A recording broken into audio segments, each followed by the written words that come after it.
Hello, everyone. I'm your host, Henna Zuberi, and welcome back to another episode of Justice for All Now. You are watching us on Muslim Network TV, America's only Muslim focused TV channel.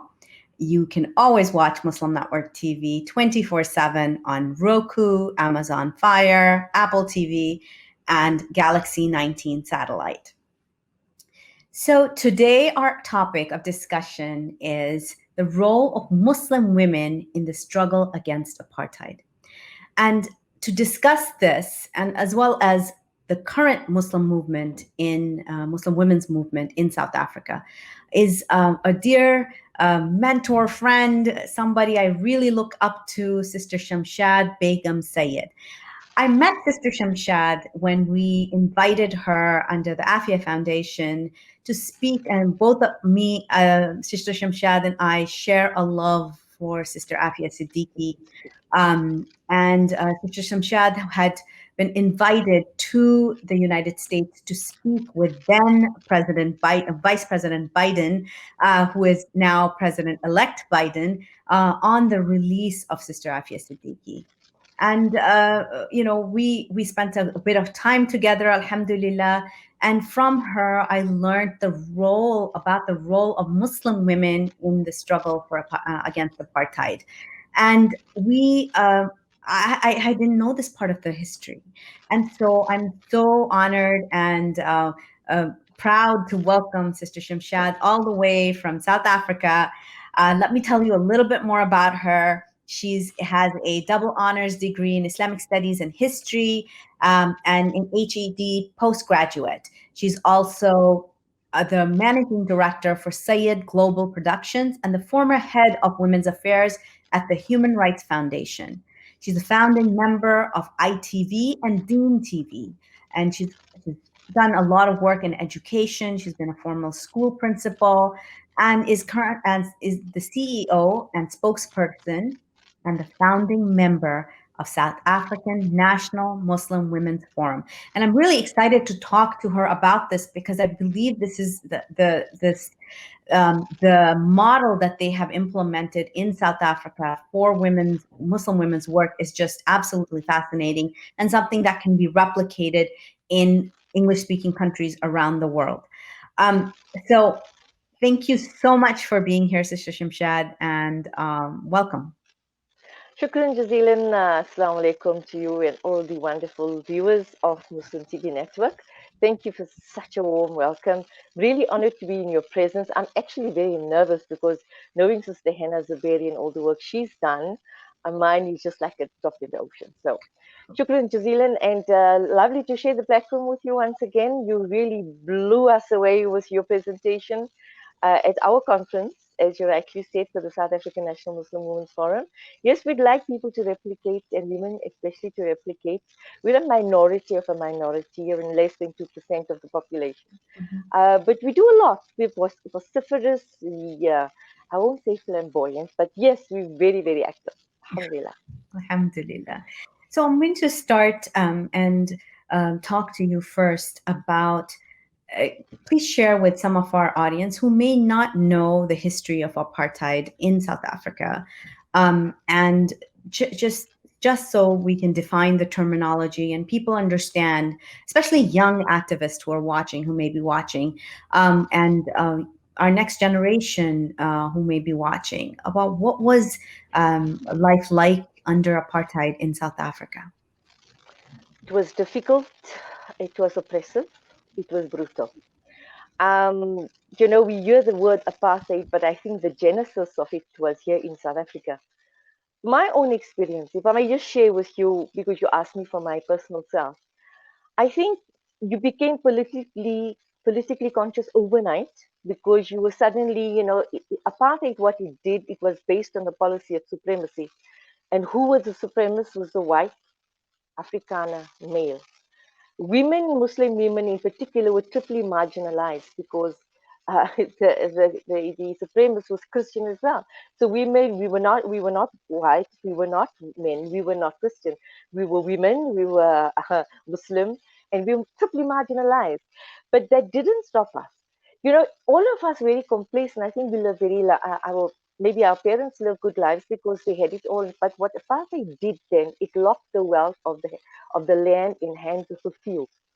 And in doing so, it deprived many people of their livelihoods, it deprived people of what they had, the assets, etc. And people had to look at new, novel ways of living. But it also depended on a system of separate development by D.F. Malan when he became the president in 1961. Oh no, just before that, and it was separate development. So politically, educationally, economically, you had to develop in your own race groups. So you had the whites, you had the coloreds, you had the Asians and Indians together. That's Chinese, the whole subcontinent, whether you're Afghanistan, Pakistan, etc. Um, the whole Malay community as well. So, and then you also have the black people.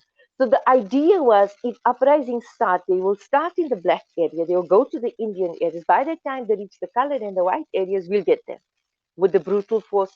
And this was an occupation that was that brutalized the people with the use of the army and the use of a very brutal police force. And in between that was a lot of secret service societies, something like one would say Mossad or something, but similar to that, like how the Gestapo operated in Germany, very much like that in South Africa. In my own experience, it was devastating because my father, for example, owned cattle. He owned properties. He owned, a huge fleet of taxis, and because apartheid by legislation, this law and then passed that bylaw and that municipal law, etc., it sort of took away all that resources and wealth that they had. And he ended up working for a Jewish company.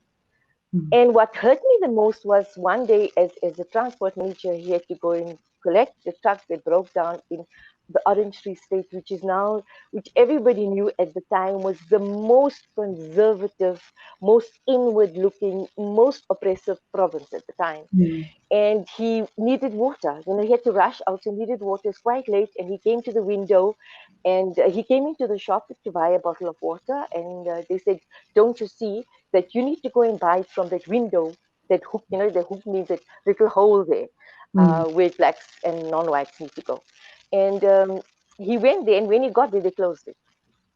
So my dad had to travel all that way back from Orange Free State to Gauteng, which is a huge distance without water. And I think it stirred something in us, the pain to see your father go through that, work so hard, had so much, but lost it all because of the party laws. And for me in particular, when I was in matric, as I said, education also you segregated. Mhm. The best education, the best resources, the best facilities went to the whites. And the rest of us, whether you colored, Indian, Asian, or black, you had nothing. You had maybe had a mobile library if you were lucky, but I needed to do a project for my matric exam. What would you call grade 12? I don't know what Mhm. levels you call it out there. And I needed so many resources, which I could only get at the proper library in Benoni. I Mhm. got to the door and I said, I won't go in. Just give me those books. I'll prepare to pay for it. They said, no, you're not white. You cannot enter.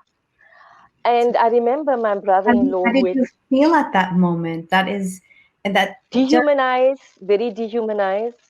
It was painful. This is the brutality, the pain, the psychological, emotional pain, the scars that it leaves you with that you never get over it. And Mm. it makes you a resistance uh, thinker, a resistance speaker. And, it was dangerous for women to get involved in things like that. But the thought and the heart and the feelings remained in that spot. Mm. So I remember my brother-in-law who studied in Egypt, and he became a pharmacist there. And he said, "Don't worry, I will take you." So I somehow remember getting to the railway, to the station, taking a train to Johannesburg. It was the only multiracial library, Mm. and the ever money I had, I used for transport, and I had to take those books. And I sat and I wrote. I didn't even have money to photocopy, to take and write and write and write and write. But I passed matric. So, but the struggle for me really intensified when after having to experience what my dad went through and then also holidays. We could never go to the sea, to the beach, whites and non-whites. Mm. Chairs, benches were demarcated where you can, where you cannot sit. So I want to ask psychologically, you you're something, demonized. Yes. Shamshad, when you say this, just to clarify this for our audience, when they said colored people, and this is something that the uh, Asians need to because there's a lot of anti-black racism amongst Asians as well. Yes, So, and in order to really understand that, either you were white or you were not white. There was yes, no, so you were on the no. same level, and people need to understand that. All non-whites were treated with the same disrespect, Mm, right? And it also depended in the province you were, it depended in the town you were, it depended, for example, KZN, KwaZulu-Natal, it was known as Port Natal, they were somewhat lenient. I was born in Northern Natal. mm, And we needed a permit to come from Northern Natal to Transvaal, it was known as. And it was difficult getting through because you needed a permit. Imagine if there was a funeral. You needed to wait in line at the police station to get a permit to go for a funeral. And if you didn't make it in or out in time, very much like what's happening in Palestine right now, mm, it was very difficult. And you then became a criminal. So it criminalized simple acts of living. You became a criminal for being non-white. By mistake, you landed up on a white person's chair. You couldn't marry the whites. If you did it, you fell in love. It was called the Immorality Act. You couldn't mm, marry. So, all these things totally dehumanize non-whites. And blacks and coloreds and Indians, and in the time of apartheid, we all suffered the same. But obviously, our black brothers suffered, the brothers and sisters suffered the most. And 27 years down the line, not very much has changed for many of them. Poverty is still there, which we'll talk about later.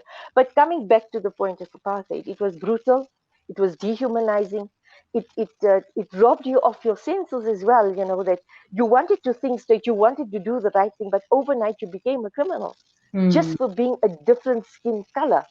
And this is something that was not natural. It's totally unnatural. And forgive South Africans if they still think in terms of race. It is the indoctrination and the propaganda with which they had to live with and which they had to grow up with. So, just mentioning two or three examples that I have mentioned in my own experience, it gives you a sense of what it was like to right. live in apartheid South Africa.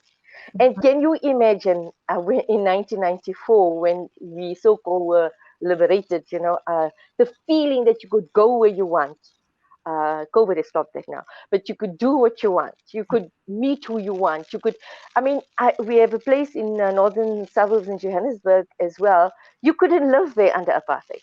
It was a Mm, white area. mm, So now you can invest. We have 3, 4 homes, alhamdulillah, because we can now do it. The freedom that we've got in 1994 has allowed us to have that movement, to own things again, to own businesses. I would never been able to own a production company. We would not been able to do the work in the South African National Muslims Forum if we were in apartheid days, because Islam was not recognized as a respect. We were given freedom to worship, but we were not given the same ability to have mm. Muslim schools and This Muslim was just 15 organizations. years ago. This is not like when we're talking about this. This is 20 years in 2020 plus 1996. So that's 1994. 1994. So Yes. 6 years of that. So this is within. It's not that it's a couple of decades ago, and It's as fresh for me in many ways. Sometimes you won't believe me. Sometimes you still have this feeling because there are certain areas in South Africa that are still very white. And if you go into those places, you still get terrible stares. But it's not mm, institutionalized racism. It racist. comes from within the person, but it's not institutionalized as apartheid was. Yeah. Apartheid was institutionalized racism, and it became a policy of the government, and it was supported by the United States. I'm sorry to say at the time, Mhm. but Exactly. yes, I think it was Joe Biden that put up a huge fight when Desmond Tutu visited the US, and he was given quite a bad reception. So he'd had this huge argument. But all I'm saying, it was hugely dehumanizing. And you felt they wanted you to make inferior to make you feel inferior, and they succeeded Mm, they fix- because but what made you a resistance fighter in terms of fighting intellectually? People didn't only fight the armed struggle. There were others that wrote against apartheid. There's, for example, Muslim organizations that did it, Muslim religious organizations, Muslim social scientist organizations, women organizations that wrote against apartheid and spoke out against apartheid, and made it clear that, as one experienced the atrocities of apartheid, it made one into a resistance thinker or resistance fighter or whatever. Like, we have Brother Amit Kathrada, who became a resistance fighter. He's one of the six Ravona trialists, was incarcerated. Mandela's 27 years, he was 26 years in prison. But he put up a stallion fight, against apartheid, and was prepared to take it, the whole journey, so to speak.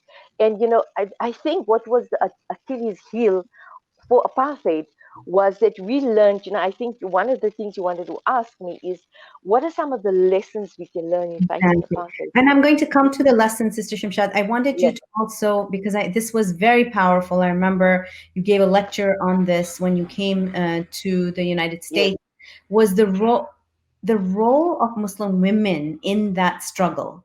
I yes. really wanted, like, and especially since, as you said, you were a minority within a minority, and already Muslim women, especially coming from conservative homes, to stand in the struggle side by side with their brothers. I want you to touch on that, and then we'll move on to some lessons from that movement. I just want to say at the outset, Sister Hannah, that when it comes to Muslim women founded or took part in various forms of fighting racism or resistance to apartheid, such as trade unionists, some trade unionist movement, or they took part in protest actions, or they took part in charitable activities, which is a very important thing, because Mm, if you look at many of the resistance organizations, you start at grassroots level to start addressing to the needs of the community. mm, You then win their confidence. And this becomes a major thorn in the side. How many people more are you going to kill? And I'm not talking of just the word kill. I'm really talking of brutally killing people who are mm, wanting to do charitable work. So women were engaged a lot of those charitable organizations. During the thick of apartheid in the 1980s, for example, if you look at the drug problem, mhm, we saw there's a problem in the Muslim community, and drug the drug problem is not taken to one community. It attacks everybody, mm, every race, every color, every creed, every gender, etc. And this is a common problem among all the races. You must know, in 1980s, when went back to teaching, I realized something changed in the 10 years I left school, and now that I'm back as a teacher at the time, was this, in a class of 30 children, 28 were on drugs. How oh, did this happen? You know, and we didn't have Muslim schools at the time, so we had to operate within the parameters mm, of what was there at the time, which was the House of Delegates, which was the Indian um, part of the governance. And when we tried to tell them this is happening, they say, no, Hindu Muslims and Indians, we have values. We don't have this problem. Try to see it. But it was a problem. That didn't stop us, because in my personal capacity, I then went on to become a SENCA counsel, which is South African National Narcotics and Alcohol Association, became a counselor. And then at a massive school concert, I put out a flyer with the mm, types of drugs, how to identify it, what to do, and what help to seek, where to seek that help, and put it on every chair, so that every parent could see if their child was. Because if you told the parent your child's taking drugs, you probably get a hiding. You yeah, as a teacher, you have to get a hiding, not the child. So this is one of the ways. But there were other people who did it. For example, Sister Fatima Mir, great activist of South Africa. She passed away, I think, in 2010. Great friend of Winnie Madikizela mm, Mandela. Both they were incarcerated in 1976. She started raising funds for the Bengali. I think you must have heard about the Great Bengali Famine, and it became a problem. She became a criminal for doing that, mm, and that was in Natal, which is supposed to be a very liberal province. And it didn't stop with. She then went on to provide, childcare facilities for all the mothers who work, especially domestic mothers who were black mothers who were supporting, were working.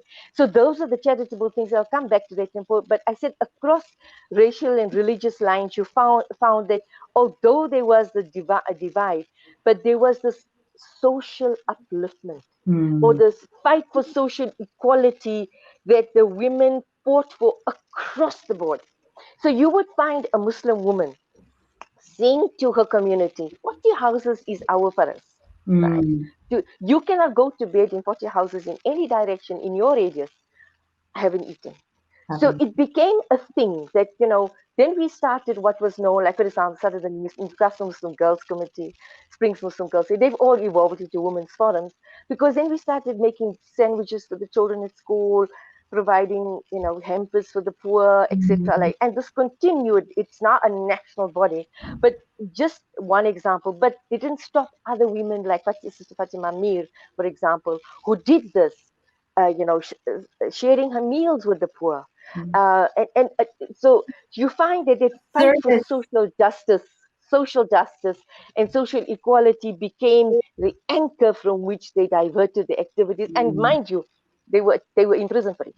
Subhan. So you were not allowed to be in another, there's curfew at night. You can't go window shopping in town, for example. And Mm. people, one of the lessons is to use privilege. So if you had a white friend, you say, well, call me to your area and we will talk. Meanwhile, you want to you get the assistance, financial, whatever, to assist the poor, which is way down the line, black areas, And we as the Muslim and Indian Asian community is very close to the black community because we were sharing maybe a railway line just separated us, for example, or maybe just a circle or a ring separated two areas. So we're very close to them in the colored community. So yes, the fight for social justice took on many, many forms, and resistance movements then part of it. And there was a great United Democratic Movement that Mm. enlisted the support of not only blacks but coloreds, Indians, and this is where a lot of the Muslims had placed them. I found a home and so I must also mention that a lot of the teachings of Satyagraha, of passive resistance by Mahatma Gandhi, also led to many Indians who are not Muslim but Indians to join the resistance campaign. For example, burning their passes and things like that.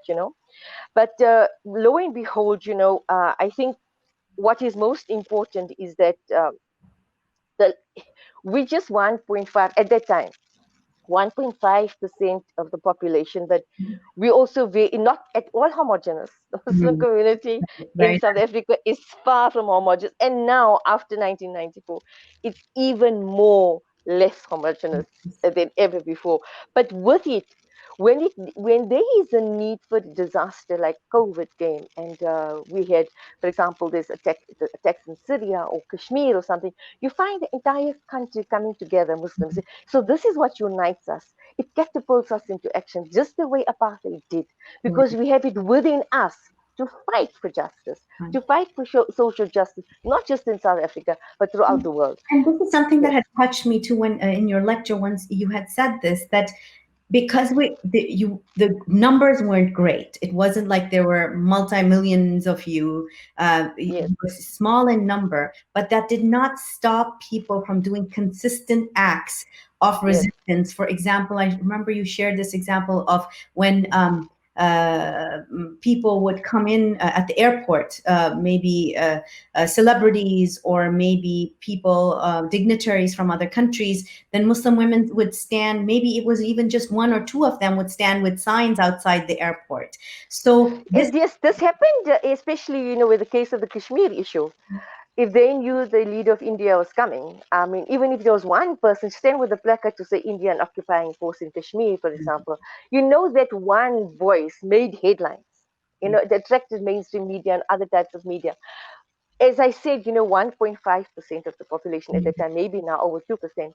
But the struggles they took on was core. It was really core.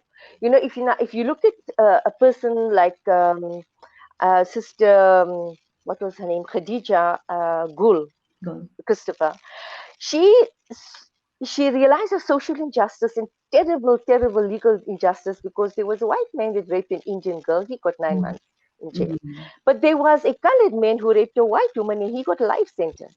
And she took this upon as her struggle. And years later, her daughter Julieta took on the struggle for social justice, what you know as political medical fraternity. Because, and this is a manifestation you see in HIV/AIDS. It's a socio-economic problem, and that also was classified as a pandemic. It was the poor that suffered because of the lack of immunity. It was the lack of resources, lack of proper medication. So the struggle continued. And if you look further down the line, you will find people like Zainab Asfat, great protester for the cause of women, for the cause of justice, for social justice. She refused to sing the national anthem because she said it doesn't appeal to us. And one woman, one Muslim woman. So I'm just giving you some other examples. Sister Rahima Musa, I'm, for I'm me, absolutely enjoying these examples, and I hope has, people learn from them and highlight. Some of these sisters' names doesn't just die out, and that's what we hope to highlight. That. yes, Please go ahead. I think for me, my personal, I think one of the silent heroines for me was Sister Rahima Musa. She was one of the four women from the Federation of Women who marched in 1956 to the Union buildings to protest against the past laws. You could not, the blacks especially, could not look at the solidarity. The blacks could not walk without their what would you call it in America? We call it your ID or identification Mhm. now, or book of life. They could not, and if they were found without the document, they were imprisoned. So these four women, Sister Sister Rahima Musa, Sister Lillian Ngoy, Sister Sophie Williams de Brain, and there was a white lady as well. I'm just trying to get her name. But anyway, she was one of the four of them that walked, to the Union building. Thousands and thousands of other women that joined them as well in this, and all of them got arrested. The Mm. point I'm making is, as a Muslim woman, she did not step back. One Muslim woman spoke on behalf of all the Muslim women, Mm. handed in the passes, and said, we are opposed to and you must know, Pretoria is the capital of South Africa, it's the executive head of South Africa, and they were prepared to get arrested. Mm. So and they got arrested, and even the disparity in prison at the time because of apartheid speaks volumes. For example, Helen Joseph, who was the white lady, she had five-star treatment in prison, while Sister Lillian Ngoyi was a black, had to sleep on a mat, and sanitation was unspeakable. So the battle continued at every level where they went. When the resistance started, women continued to hold the banner of social justice and social equality. And how did But they organize? This is something that so at that time that we didn't have Facebook, we didn't have these yes, methods. good question. How did the sisters organize? This is like one of the lessons I was going to talk about was telephonically, it was by pamphlets, it was by letters, it was by messengers. So Mm. who knows, you might even go back to that kind of communication. Yeah. But it was an interaction and an invitation to other groups to say, Mm. you be the white wing of fighting resistance. And this was also one of the reasons for the Achilles heel of the apartheid Mm. regime, because they didn't expect some whites to become friends of the resistance movement Mm. or the anti-apartheid movement, and they did become, because they were educated in it through education, through message, and then when you had I think it was the Freedom Charter. People said, a person like Steve Biko said, we don't want whites or people of color. He was the leader of the Black Consciousness movement. But I think while we say leadership must be with the oppressed people, and it rightly must be with the black people like Mandela, Sisulu, and they were invited to become part of this. They were both very high-profile lawyers, and they made it clear that everybody needs to become part of the sort of globalize the struggle and not nationalize the struggle in the South African context. Because if you were stuck in your own racist area, in your own group area, there was no real interaction. But with an invitation to, as lawyers using the position of privilege, they could get then their fellow white colleagues who were lawyers, for example, to think about. And then one of them was Bram Fischer, who was then also, he became an anti-apartheid activist. What he was ostracized by his white community, but carried Mm. on the fight, and he was actually became the lawyer for Mandela when he was on trial, and he missed Mandela missed the death sentence by a hair's breadth.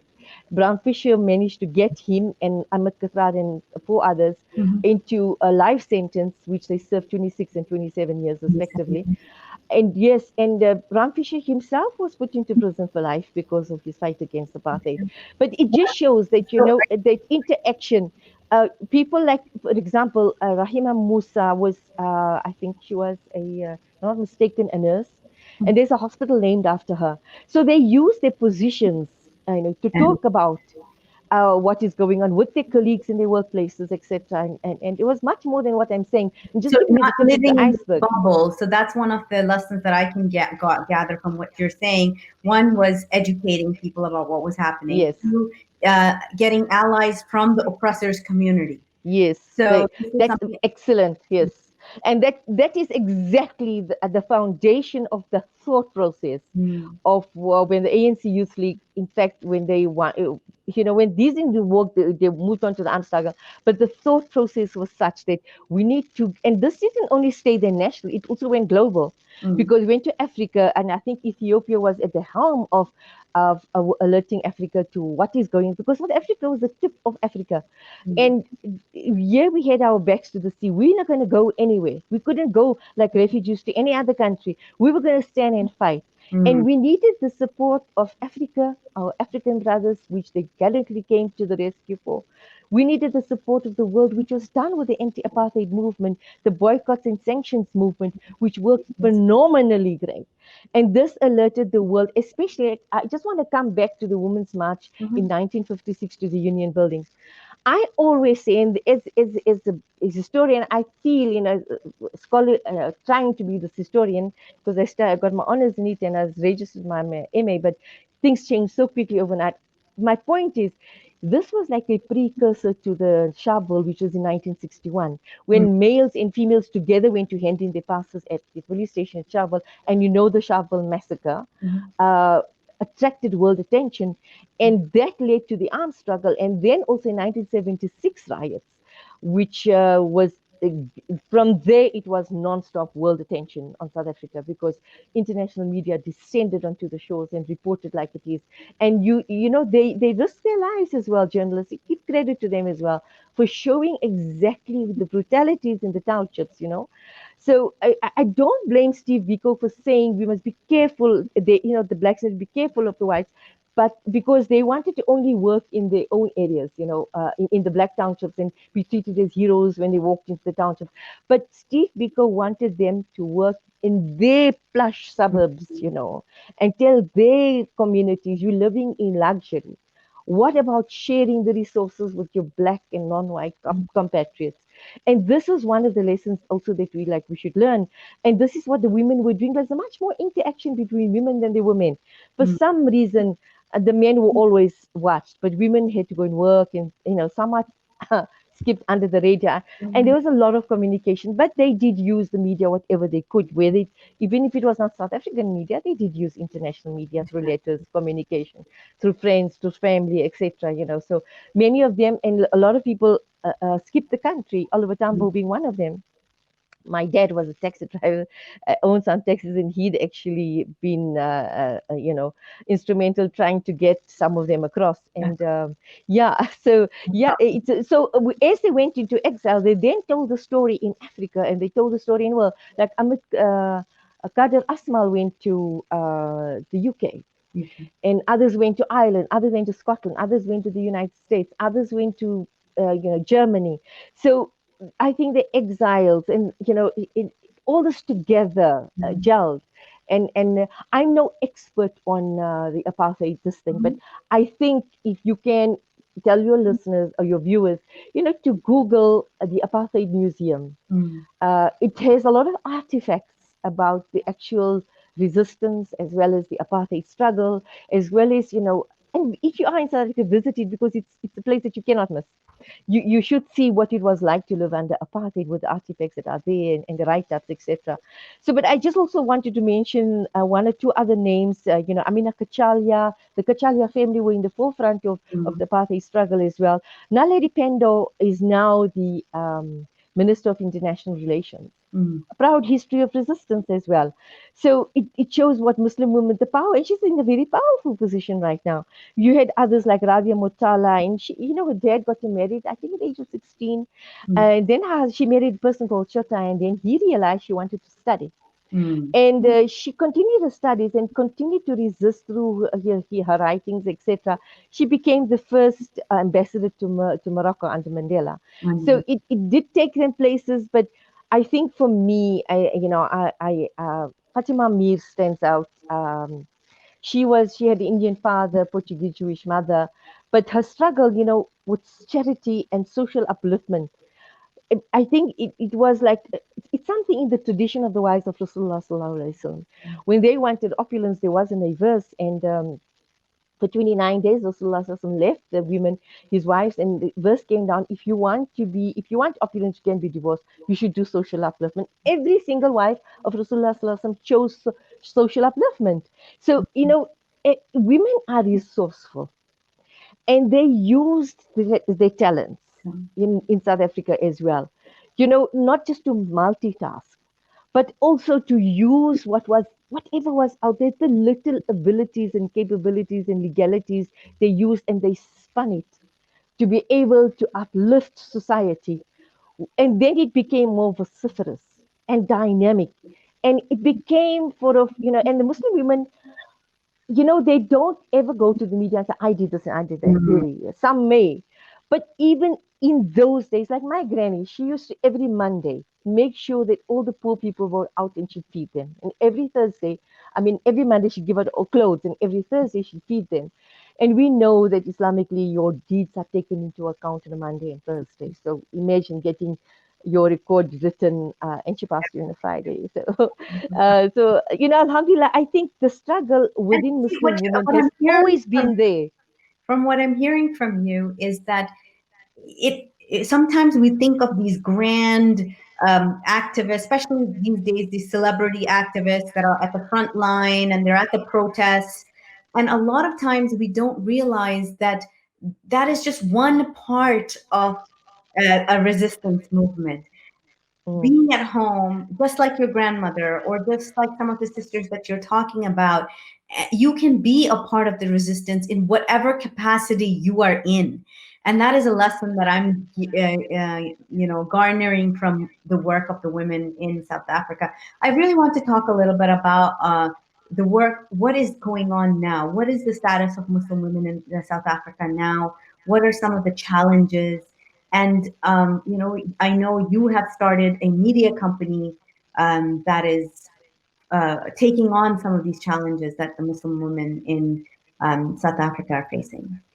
as I said, years ago in the 80s, and if you look at my grandparents, 50s, 40s, from the time they came, I must say it's 16th of November today. It's exactly 160 years since the Indians arrived in South Africa. So it's 160 years because they came in 1820. And the Malays, who predominantly in Cape Town, they came way back in the 17th century. So can you hear me, Sister Hina?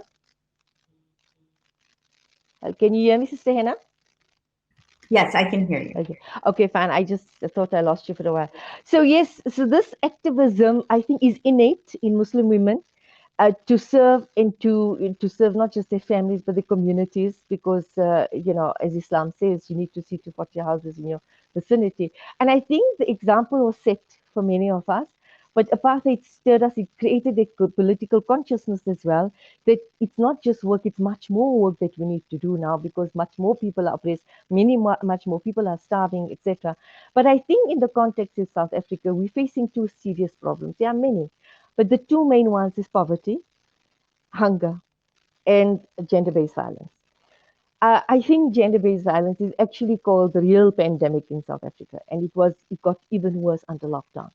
But I just want to say, for example, the South African Muslim Women's Forum, we were working individually in our own towns and provinces. Like I was in Natal, and Sister Hawa was in Roshni, and Sister Hajra was, for example, in Potchefstroom in another province.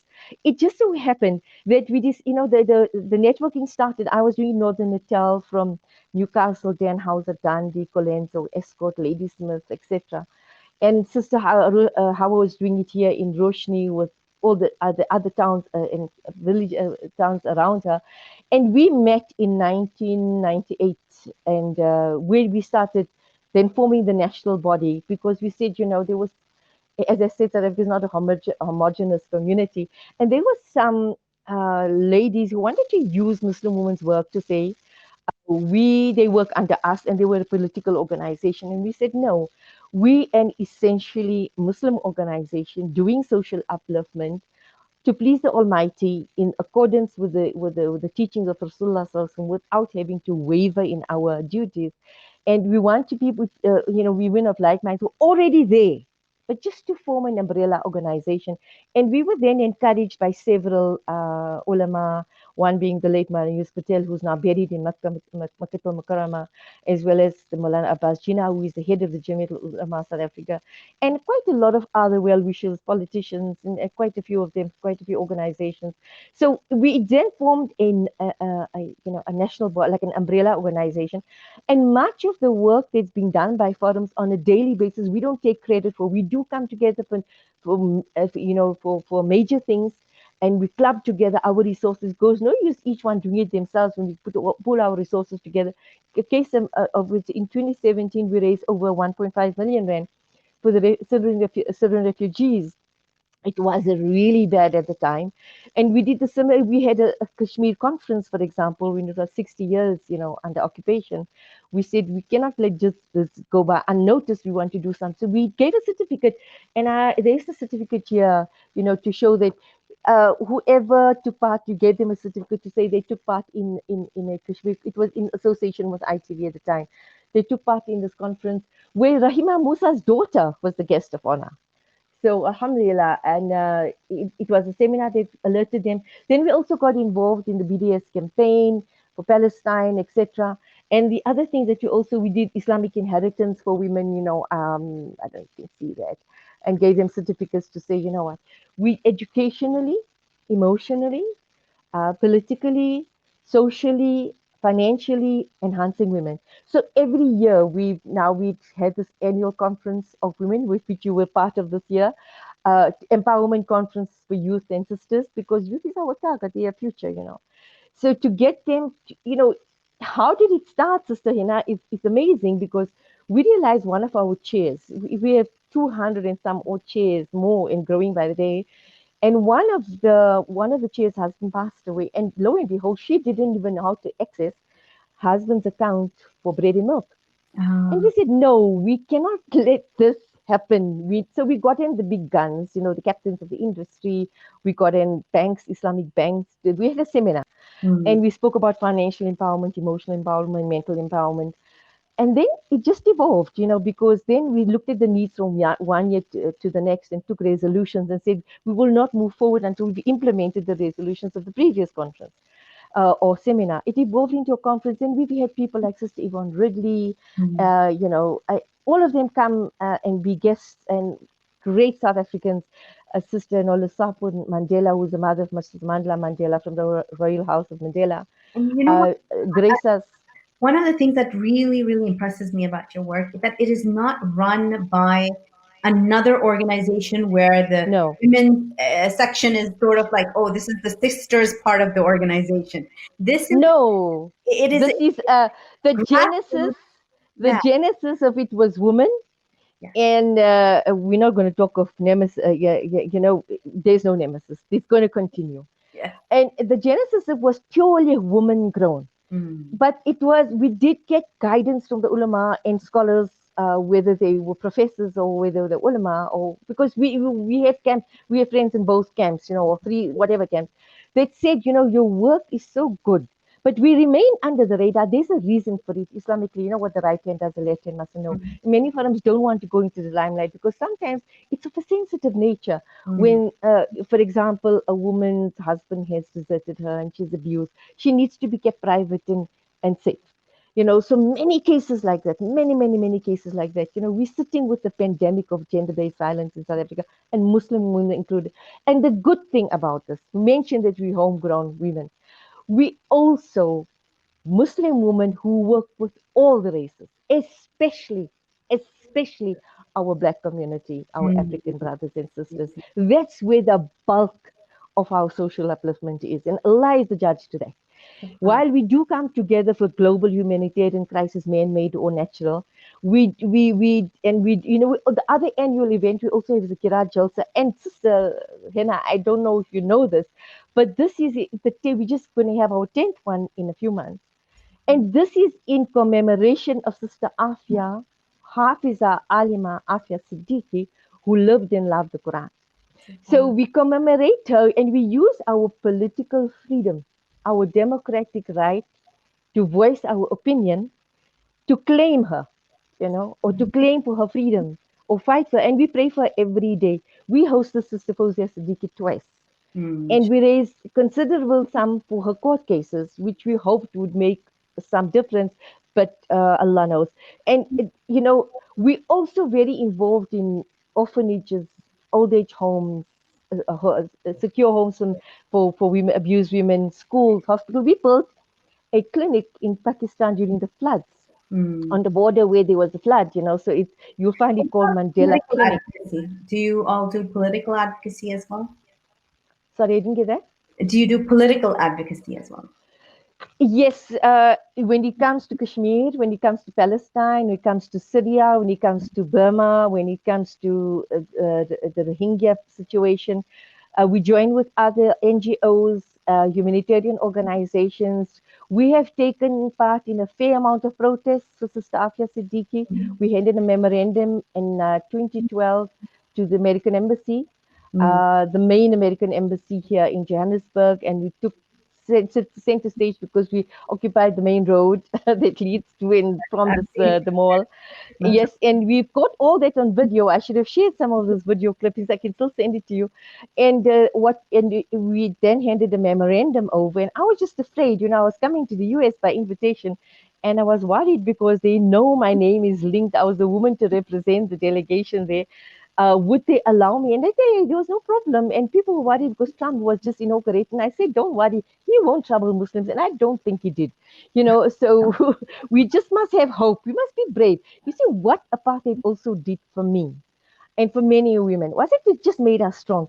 Mm. When the women marched to Pretoria in 1956, they told Malan and his government, strike a woman, you strike a rock. Mm. And this has become the logo. It has become, the saying and the call of women throughout South Africa: strike a woman, you strike a rock. Iraq. So your laws don't apply to us. We women, we're created by the Almighty, and we will fight. We've lost sons, we've lost husbands, we have family, we have lost community members, and we've seen others lose. We've seen our friends being tortured, nails ripped off, and electrocuted, etc. We've seen Steve Biko's body. We know, and it doesn't make us scared.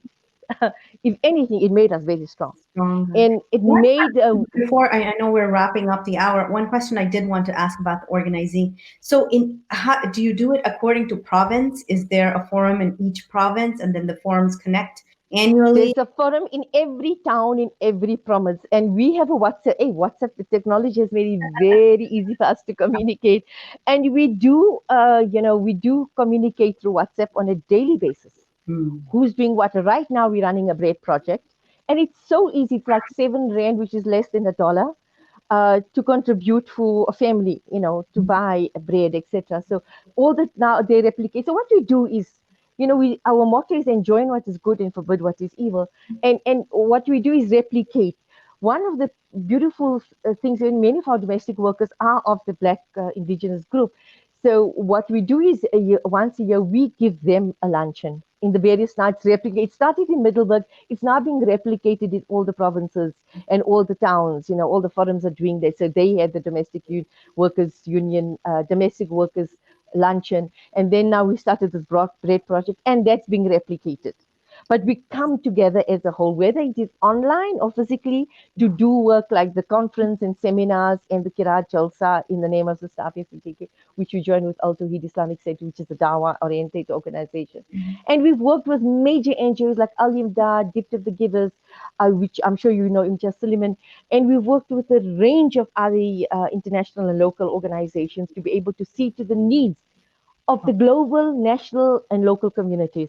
Local social upliftment continues unabated as we speak, round the clock, and the global ones as the need arises. So we're quite involved in the pandemic because in Mealy Meal project we were part of, which was Muslim Youth Forum started it, and we joined forces with them, which is a youth organization. It became a very popular one because Mealy Meal is a staple diet, it's like corn flour. It's very staple to the diet of the people in South Africa. We also joined now with the Amit Kasrada Foundation, where it's called the CAN project, when it seeds to the basic needs and necessities of the communities. It's very organized.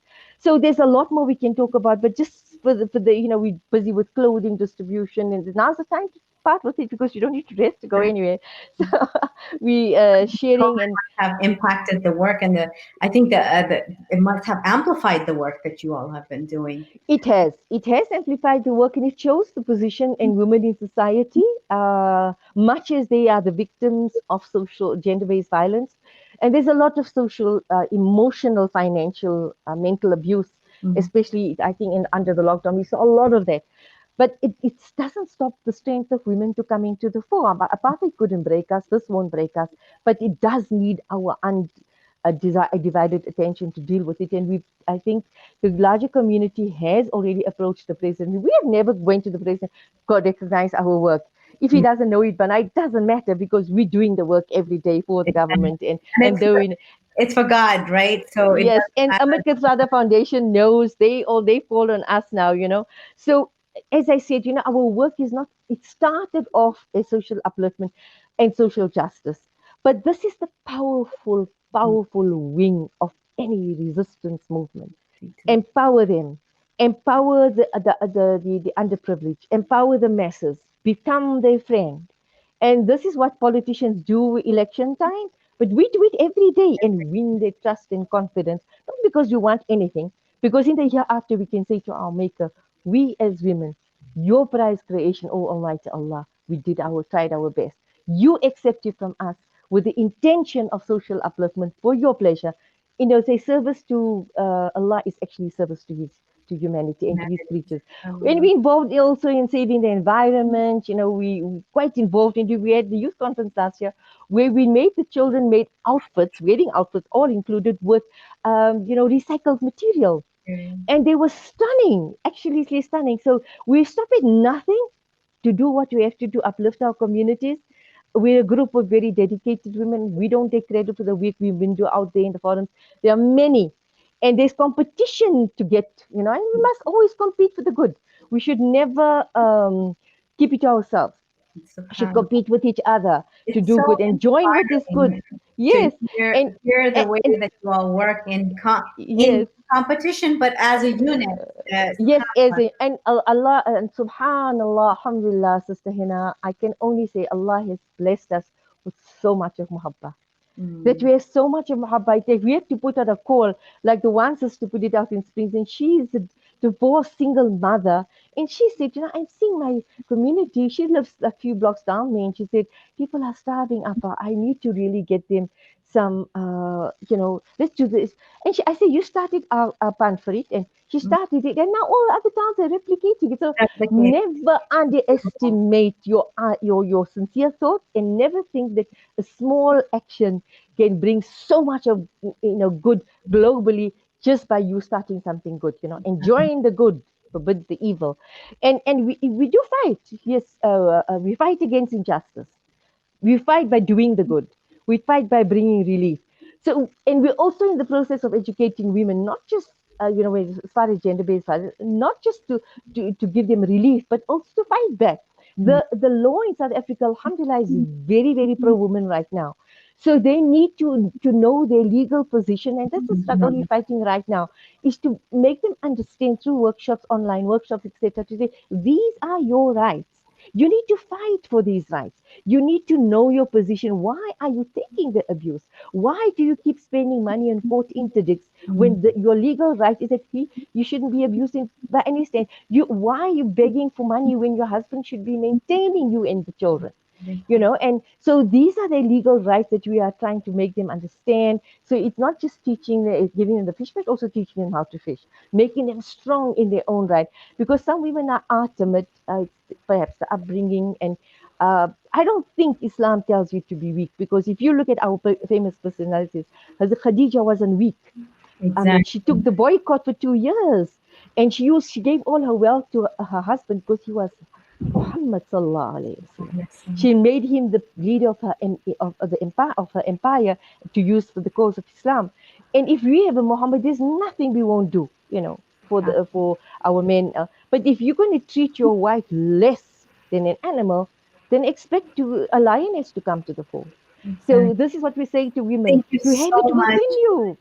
It was really good seeing you too. And I know we're running out of time. I'm getting messages from our team, but thank you so much for being here and all these gems that you've shared with us. And I really hope that the sisters in Canada and the United States, even in Mexico, who are listening, will learn from the lessons from our sisters in South Africa and get to work. Don't mess with the Inshallah. lionesses, don't mess with the Is rock. that don't miss the lioness? Alhamdulillah, after Ummah. Jazakallah khair. Yes. Thank you so much for being here. And thank you all, our audience, for tuning in. And this Saturday, we hope to see you again. We're having our annual benefit. Justice for All invites everybody to loving the Ummah, just like our sisters are loving the Ummah in South Africa. November 21st, Saturday at noon CST. So thank you all for joining. Assalamu alaikum.